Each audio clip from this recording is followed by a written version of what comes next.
അല്ലാഹുവിന്റെ റസൂല് വീണ്ടും പറയുകയാണ്, ഇത്തഖുൽ ആനാൻ,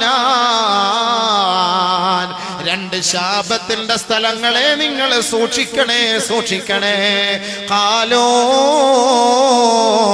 സഹാബത്ത് ചോദിക്കുകയാണ്, വമൽ ആനാനി യാ റസൂലല്ലാഹ്, ഏതാണ് ആ ശാപത്തിന്റെ സ്ഥലം നബിയേ, അറിയിച്ചു തരുമോ ഹബീബേ എന്ന് അല്ലാഹുവിന്റെ റസൂലിന്റെ സഹാബത്ത് ചോദിക്കുമ്പോ ഹബീബായ റസൂലുള്ളാഹി സ്വല്ലല്ലാഹു അലൈഹി വസല്ലമ തങ്ങൾ പറയുകയാണ്, അല്ലദീ യതഖല്ലാ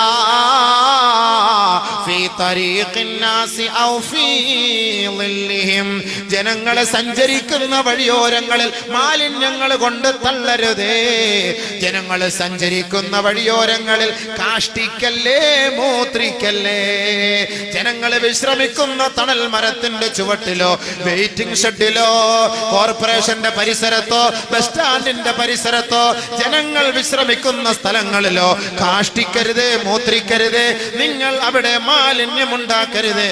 ഈ രണ്ട് സ്ഥലങ്ങൾ നിങ്ങളെ ശപിക്കുമെന്ന് ഹബീബുനാ റസൂലുള്ളാഹി സ്വല്ലല്ലാഹു അലൈഹി വസല്ലം. ഇത് ആര് പഠിപ്പിച്ച? കോർപ്പറേഷൻകാർ പഠിപ്പിച്ച? കോർപ്പറേഷൻകാർ പഠിപ്പിച്ച? മുനിസിപ്പാലിറ്റിക്കാർ പഠിപ്പിച്ചതാ?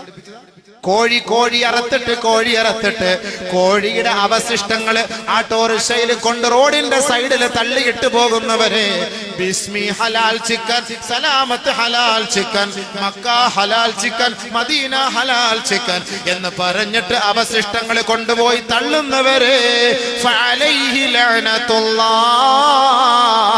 വൽ മലായികതി വന്നാസി അജ്മഈൻ.